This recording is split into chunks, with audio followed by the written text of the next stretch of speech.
കാസർഗോഡ് നായന്മാർ മൂലയിൽ പ്രവർത്തിച്ചു വരുന്ന സോഫ്റ്റ് ഡ്രിങ്ക്സ് നിർമ്മാണ യൂണിറ്റിൽ വൻ തീപിടുത്തം. ശനിയാഴ്ച പുലർച്ചെ 1 മണിയോടെയായിരുന്നു സംഭവം. ഫയർഫോഴ്സിന്റെ സമയോചിതമായ ഇടപെടലിലൂടെ ഒഴിവായത് വൻ ദുരന്തം. You have reached the complete wedding mall in Kerala. രാജകുമാരിയുടെ വിവാഹ വസ്ത്രം അതിഗംഭീരമാക്കാൻ പോകുന്നു.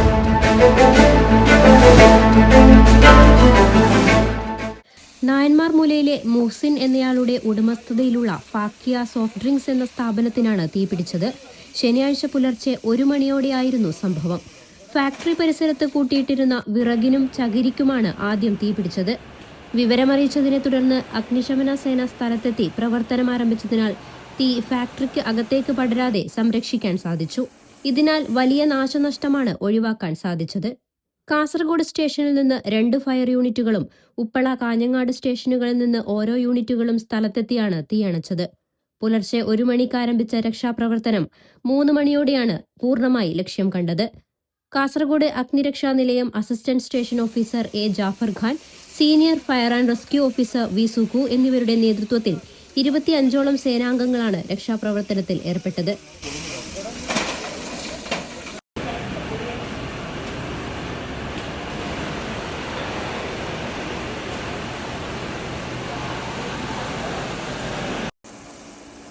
News 14 live Kasaragod.